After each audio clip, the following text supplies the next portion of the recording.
ಯೋಗೇಶ್ವರ ಯಜ್ಞವಲ್ಕ್ಯ ಮಂದಿರದಲ್ಲಿ ಜನಿವಾರ ಧಾರಣಿ. ಸನಾತನ ಸಂಸ್ಕೃತಿಯಲ್ಲಿ ಜನಿವಾರ ಧಾರಣಿ ಉತ್ತಮ ಸಂಸ್ಕಾರ. ಮುರಳೀಧರ್ ಕುಲಕರ್ಣಿ, ಗಂಗಾವತಿ. ಭಾರತೀಯ ಸನಾತನ ಸಂಸ್ಕೃತಿಯಲ್ಲಿ ಜನಿವಾರ ಧಾರಣಿ ಉತ್ತಮ ಸಂಸ್ಕಾರವಾಗಿದೆ ಎಂದು ಶ್ರೀ ಯೋಗೇಶ್ವರ ಯಾಜ್ಞವಲ್ಕ್ಯ ಸೇವಾ ಟ್ರಸ್ಟ್ನ ಅಧ್ಯಕ್ಷ ಮುರಳೀಧರ ಕುಲಕರ್ಣಿ ಹೇಳಿದರು. ಅವರು ಶನಿವಾರದಂದು ಯಾಜ್ಞವಲ್ಕ್ಯ ಮಂದಿರದಲ್ಲಿ ನೂಲು ಹುಣ್ಣಿಮೆಯ ಪ್ರಯುಕ್ತ ಶುಕ್ಲ ಯಜುರ್ವೇದಗಳಿಗೆ ಜನಿವಾರ ಧಾರಣಿ ಹಾಗೂ ಉಪಕರ್ಮ ಧಾರ್ಮಿಕ ಸಮಾರಂಭವನ್ನ ಉದ್ದೇಶಿಸಿ ಮಾತನಾಡಿದರು. ಹಿಂದಿನ ಕಾಲದಲ್ಲಿ ಮಕ್ಕಳಿಗೆ ಇಂದಿನ ಶಿಕ್ಷಣದ ವ್ಯವಸ್ಥೆ ಇಲ್ಲದ ಸಂದರ್ಭದಲ್ಲಿ ವಟುಗಳಿಗೆ ಉಪನಯನದ ಸಂಸ್ಕಾರವನ್ನ ನೀಡುವುದರ ಮೂಲಕ ಗುರುಕುಲ ಶಿಕ್ಷಣಕ್ಕೆ ಕಳುಹಿಸಲಾಗುತ್ತಿತ್ತು. ಗುರುಗಳ ಸೇವೆಯ ಮೂಲಕ ವೇದ ಉಪನಿಷತ್ ಕಲಿತು ಧರ್ಮ ರಕ್ಷಣೆಗೆ ಅವಕಾಶವನ್ನ ಕಲ್ಪಿಸಲಾಗುತ್ತದೆ ಎಂದು ಆಚರಣೆ ಕುರಿತು ಮಾತನಾಡಿದರು. ಜನಿವಾರ ಧಾರಣೆ ಹಾಗೂ ಉತ್ಸರ್ಜನಾ ಉಪಕರ್ಮ, ಹೋಮ, ಇತರೆ ಧಾರ್ಮಿಕ ಪೂಜಾ ಕಾರ್ಯಕ್ರಮಗಳನ್ನ ವೇದಮೂರ್ತಿ ಪ್ರದೀಪ್ ಆಚಾರ್ ಸಾಂಗತವಾಗಿ ನಡೆಸಿಕೊಟ್ಟರು. ಈ ಸಂದರ್ಭದಲ್ಲಿ ಗೋಪಿನಾಥ್ ದಿನ್ನಿ, ರಾಘವೇಂದ್ರ ಲೆಕ್ಕಿಹಾಳ್, ಸತೀಶ್ ಕುಮಲಾಪುರ, ಆನಂದ್ ಶೇಷಗಿರಿ, ಕುಲಕರ್ಣಿ, ಕೃಷ್ಣ ಪ್ರಸನ್ನ ಅಲಂಪಲ್ಲಿ ಸೇರಿದಂತೆ ಅಪಾರ ಸಮಾಜ ಬಾಂಧವರು ಪಾಲ್ಗೊಂಡಿದ್ದರು.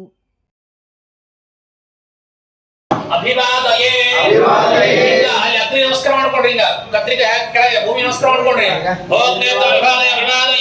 ಕೆಳಗೆ ಕುತ್ಕೊಡ್ರಿ.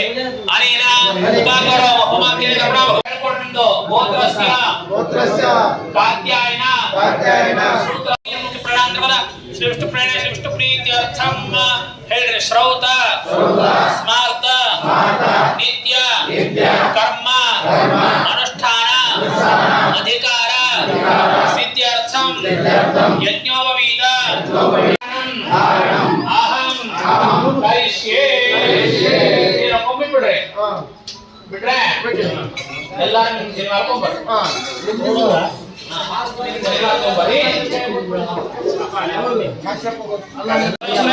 ಪರಮೇಶ್ವರ ಪರಿಸ್ಥಳ ಮುತ್ರದಹ ನಿಷ್ಕಾಸ್ಯ ಗಚ್ಚ ಗಚ್ಚ ಸರ್ವಶ್ರೇಷ್ಠ ಪರಮೇಶ್ವರ ಯತ್ರ ಬ್ರಹ್ಮಾದಯ ದೇವ ತತ್ರ ಗಚ್ಚೋದಾಯ ನಿತ್ಯಕ್ಕೆ ನಿರ್ದಿಷ್ಟ ಬ್ರಹ್ಮಣಸ್ತದೆ ದೇವ ಯಂತಸ್ತೇಮ ಪ್ರಜಾನಂದ ಪ್ರಾಶೋದ್ಭವಜ ಬ್ರಹ್ಮಣೇ ಭಾಗಾಸ್ತನ ಉದ್ವಾಸಯಾಮಿ ಉತ್ತಿಷ್ಠ ಗತಂ ಪಾಪಂ ದೇಹೇ ತಿಷ್ಠತಿ ಮಾಮಕೆ ಪ್ರಾಶನಾತ್ ಪಂಚ ದ್ರವ್ಯಸ್ಯ ದಹತಿ ಅಗ್ನಿ ಇವಹ ಇಂಧನಂ. ಎಲ್ಲೆಲ್ಲ ಹೋಗಿದ್ದು ನೋಡ್ಬಿಟ್ಟಿರ್ತೀವಲ್ಲ ಏನ್ರ ಅವೆಲ್ಲ ಎತ್ತರದಸ್ತಿ ಗತಂ ಪಾಪಂ. ದಸ್ತಿ ಅಂದ್ರೆ ಹೋಗಿದ್ದು, ಗತ ಅಂದ್ರೆ ಮಾಡಿರೋದು ಏನು ಪಾಪ. ಗತಂ ಪಾಪಂ ದೇಹ ಎಷ್ಟೇ ನಮಗೆ ದೇಹ ಮನಸ್ಸೊಳಗೆ ಏನ್ ಪಾಪ ಇರ್ತದಲ್ಲ ಅದೆಲ್ಲ ಇವ ಇಂಧನ. ಈಗ ಹೆಂಗ ಪೆಟ್ರೋಲ್ ಹೆಂಗ ಇಂಜಿನ್ ಒಳಗೆ ಹೋದಾಗ ಅದು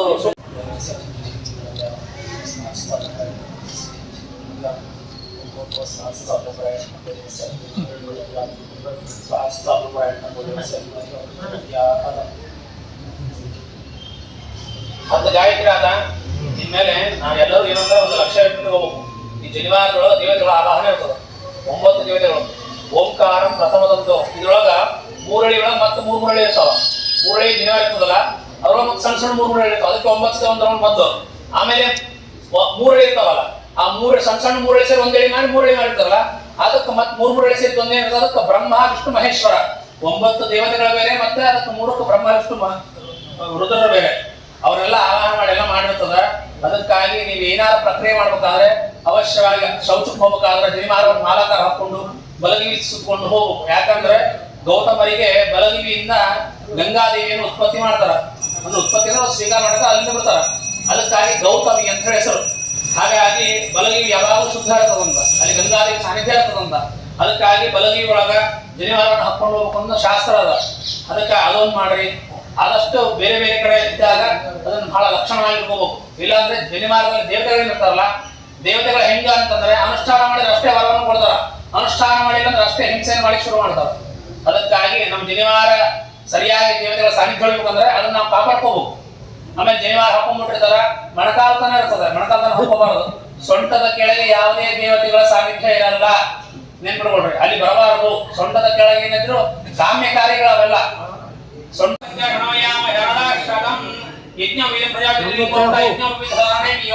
ನೋಡ್ರಿ, ಮತ್ತು ಬಲಗೈ ಹಾಕಿ ಆಮೇಲೆ ತಲೆ ಹಾಕೋಬೇಕು. ಯಜ್ಞೋಪವೀತಂ ಪರಮಂ पवित्रं प्रजापतेः यत् सहजं पुरस्तात् आयुष्यम् अग्रं प्रतिमुञ्च शुभ्रं यज्ञोपवीतं बलं अस्तु तेजः ಅದು ಬಲಗೈ ಹಾಕೊಂಡ್ರೆ ಆಮೇಲೆ ಕೈ ಹಾಕೊಡ್ರಿ. ಕೈ ಹಾಕೊಂಡು ಕಣ್ಣಿಗೆ ಹಚ್ಕೊಡ್ರಿ. ಇನ್ನೊಂದು ಗೃಹಸ್ಥ ಇದ್ದೀರಿ ಅವ್ರು ತಗೊಳ್ರಿ. ನೀವು ಗೃಹಸ್ಥಾಶ್ರಮ ಅಧಿಕಾರ ಆಚರಣ ಸಿದ್ಧಾರ್ಥ ನಿತ್ಯಾಭಿಮಂತ್ರಿಯ ಆತ ಜನಿವಾರ ಬಿಡಿಸಿ ಮಣಕಾಲಿಗೆ ಹಾಕೊಡ್ರಿ. ಮಣಕಾಲಿಗೆ ಹಾಕೊಂಡು 9 ರೌಂಡ್ ಸುತ್ತಬೇಕು ಜನಿವಾರವನ್ನ. ಓಂಕಾರ ಮುಂದೆ ತಂಗಿ ಹುಷಾರು. ತಂಗಿಗೆ ಚಲ್ಲಿ ಮುಂದರಿಗೆ ಬುಡಕ್ ಹೋಗಿ ಅವ್ರಿಗೆ ಹಸಿ ಹಾಕಿ ಅವ್ರ ಎದ್ದು ಬಂದು ಹಂಗ ಮಾಡ್ಬಾರ್ರಿ. ಸರಸರಿ ಓಂಕಾರ ಪ್ರಥಮದಂತ ಸ್ವಾಮಿ, ಅಗ್ನಿದಂತ ಸ್ವಾಮಿ, ನಾಗಾಂತ ಸ್ವಾಮಿ, ಸೋಮಂ ದಂತ ಸ್ವಾಮಿ, ವಿದ್ಯುತ್ ಪಂಚಮದಂತ ಸ್ವಾಮಿ, ಪ್ರಜಾಪತಿ ಸಪ್ತಮದಂತ ಸ್ವಾಮಿ, ವಾಯು ಸಪ್ತಮದಂತ ಸ್ವಾಮಿ, ಸವಿತಾರ ಅಷ್ಟಮದಂತ ಸ್ವಾಮಿ, ಸರ್ವಬುಧಾನ್ ನಾಮದಂತ ಸ್ವಾಮಿ, ನಾಮದಂತ ದೇವತಾ ಹರಿಯೋಗ್ಯ. ಪುನಃ ಮತ್ತೆ 3 ರೌಂಡ್. ಬ್ರಹ್ಮಣೇ ಮಹಾ ಪ್ರಥಮಾವೃತ್ತ ಸ್ವಾಮಿ, ವಿಷ್ಣುವೇ ಮಹಾತ್ಯಾವೃತ್ತ ಸ್ವಾಮಿ, ಮಹೇಶ್ವರಾಯ ಮಹಾತ್ಯಾವೃತ್ತ ಸ್ವಾಮಿ ಇದು ಸಂಯೋಜ್ಯ ಅಷ್ಟಮದಲ್ಲಿ ಜನಿವಾರಕ್ಕೆ ಅಷ್ಟಮ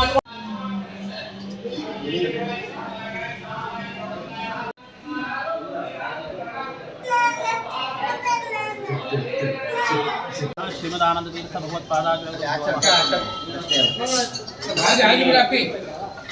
ಪ್ರತಿ ವರ್ಷವೂ ನಾವು ಶ್ರೀಮದ್ ಯೋಗೀಶ್ವರ ಯಾತ್ರೆ ಮಲಿಕ ಮಂದಿರದಲ್ಲಿ ನಮ್ಮ ಸಮಾಜದ ವತಿಯಿಂದ ಶ್ರೀ ಸಮಸ್ತ ಶುಕ್ಲಯಜುರ್ ವೇದದ ಕಾಣ್ಮ ಶಾಖೆಯ ಬಂಧುಗಳೇನಿದ್ದಾರೆ ಎಲ್ಲರೂ ಸೇರಿ ನಾವು ಇಲ್ಲಿ ಯಜ್ಞೋಪವೀತ ಧಾರಣೆ ಕಾರ್ಯಕ್ರಮವನ್ನು ಪ್ರತಿ ವರ್ಷ ನಾವು ನಡೆಸ್ತಾ ಬಂದಿದ್ದೀವಿ. ಈ ಕಾರ್ಯಕ್ರಮವನ್ನು ಯಾಕೆ ಮಾಡಬೇಕು ಅಂತಂದರೆ ನಮ್ಮಲ್ಲೇ ವೇದಾಧ್ಯಯನ ಅನ್ನೋದು ಆದ್ಯ ಕರ್ತವ್ಯ. ನಿತ್ಯವೂ ನಾವು ಎಲ್ಲರೂ ವೇದವನ್ನು ಪಾರಾಯಣ ಮಾಡಬೇಕು ಮತ್ತು ನಿತ್ಯವೂ ಅಧ್ಯಯನ ಮಾಡಬೇಕು ಅನ್ನೋ ಕಾರಣದಿಂದ ಆ ಅಧ್ಯಯನ ಮಾಡುವಂಥ ಸಂದರ್ಭದಲ್ಲಿ ಏನಾದರೂ ಲೋಪದೋಷಗಳಾಗಿರುತ್ತದೆ. ಅಂಥ ದೋಷಗಳ ಪ್ರಾಯಶ್ಚಿತ್ತಾರ್ಥವಾಗಿ ಉತ್ಸರ್ಜನ ಅಂತಂದರೆ ಹಿಂದಿನ ಮಾಡಿದ ಎಲ್ಲ ಕರ್ಮಗಳನ್ನು ಬಿಡುವುದು ಅಂತ ಅರ್ಥ. ಅದನ್ನು ಬಿಟ್ಟು ಮತ್ತು ಉಪಕರ್ಮ ಅಂದರೆ ಮತ್ತೆ ಮುಂದೆ ನಮಗೆ ವೇದಾಧ್ಯಯನ ಮತ್ತೆ ವಿದ್ಯೆಯನ್ನು ಕಲಿಯಲಿಕ್ಕೆ ನಮ್ಮ ಗುರುಗಳ ಮುಖಾಂತರ ಅಧ್ಯಯನವನ್ನು ಮಾಡಲಿಕ್ಕೆ ಅಧಿಕಾರ ಸಿಗಲಿಕ್ಕೋಸ್ಕರವಾಗಿ ಮತ್ತು ಉಪಕರ್ಮ ಅಂಥೇಳಿ, ಉಪ ಅಂದರೆ ಸಣ್ಣದು ಅಂತ, ಕರ್ಮ ಅಂದರೆ ಆ ಕರ್ಮಾಚರಣೆ ಅಂತ ಅರ್ಥ. ಆ ಕರ್ಮವನ್ನು ಮಾಡಿಕೊಂಡು ಮತ್ತೆ ಅಧ್ಯಯನವನ್ನು ಮಾಡುವಂಥ ಪ್ರಕ್ರಿಯೆ ಇರ್ತದೆ. ಇದು ಮೂಲ ಉದ್ದೇಶ ಏನು ಅಂತಂದರೆ ವೇದಾಧ್ಯಯನವನ್ನು ಮಾಡುವಂಥದ್ದು, ಅದನ್ನು ಆಚರಣೆಯಲ್ಲಿ ಇಟ್ಕೊಳ್ಳುವಂಥದ್ದು ಮತ್ತು ನಮ್ಮ ವರ್ಣವಿಹಿತವಾದಂಥ ಧರ್ಮಗಳನ್ನು ಆಚರಣೆ ಮಾಡಿಕೊಂಡು ಸದಾಕಾಲದಲ್ಲಿ ಇರುವಂಥದ್ದು. ಅದಕ್ಕಾಗಿ ಇದನ್ನು ನಾವು ಹೇಳಬೇಕು ಅಂತಂದರೆ ಪ್ರತಿ ವರ್ಷವೂ ನಾವು ಇದನ್ನು ರಿನಿವಲ್ ಅಂದರೆ ವರ್ಷ ಪೂರ್ತಿ ಮಾಡಿದಂಥ ನಮ್ಗೆ ಗೊತ್ತಿರಲಾರ್ದಂಥ ಆದಂಥ ತತ್ವಗಳನ್ನು ಇಲ್ಲಿ ಸಪ್ತರ್ಷಿಗಳ ಮುಂದೆ ಮತ್ತು ವೇದವ್ಯಾಸ ದೇವರ ಮುಂದೆ ಕ್ಷಮೆಯನ್ನು ಯಾಚಿಸಿ ಪ್ರಾಯಶ್ಚಿತ್ತವನ್ನು ಮಾಡಿಕೊಂಡು ಸೂತ್ರೋಕ್ತ ವಿಧಿಸ್ತಾರ ಅಂತ ಇರ್ತದೆ. ಅಂದರೆ ಮಣ್ಣಿನಿಂದ ಸ್ಥಾನ, ಗೋಮಯದಿಂದ ಸ್ಥಾನ, ಈ ರೀತಿಯಾದಂಥ ಸ್ಥಾನಗಳಿರ್ತದೆ.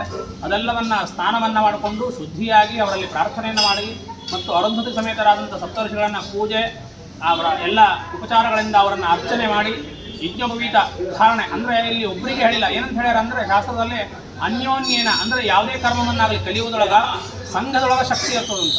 ನಾವು ಕಲವು ಸಂಘೆ ಶಕ್ತಿ ಅಂತ ಹೇಳ್ತದೆ. ಅಂದರೆ ಕಲಿಯುವುದೊಳಗೆ ನೀವೇನೇ ಕೆಲಸ ಮಾಡಿದರೂ ಸಹಿತ, ಏನೇ ಕರ್ಮ ಮಾಡಿದರೂ ಸಹಿತ ಸಂಘವನ್ನು ಮಾಡ್ರಿ, ಅದಕ್ಕೆ ಶಕ್ತಿ ಜಾಸ್ತಿ ಅಂತೇಳಿ. ಅದಕ್ಕಾಗಿ ನಾವೆಲ್ಲ ಸಮಾಜದ ಬಾಂಧವರು ಅನ್ಯೋನ್ಯತೆಯಿಂದ ಇವತ್ತಿನ ದಿನ ಯಜ್ಞೋಪವೀತ ಧಾರಣ ಕರ್ಮವನ್ನು ಎಲ್ಲರೂ ಸಾಂಗೋಪವಾಂಗವಾಗಿ ನೆರವೇರಿಸಿದ್ದೇವೆ. ಇದಕ್ಕೆಲ್ಲವೂ ಸಹಿತ ನಮ್ಮ ಸಮಿತಿಯವರು, ಎಲ್ಲ ಪದಾಧಿಕಾರಿಗಳು, ಅಧ್ಯಕ್ಷರು ಮತ್ತು ನಮ್ಮ ಪೂರ್ವದಿಂದ ಬಂದ ಎಲ್ಲ ಹಿರಿಯರು ಇದನ್ನು ಆಚರಣೆಯನ್ನು ಮಾಡ್ಕೊತ ಬಂದಿದ್ದಾರೆ.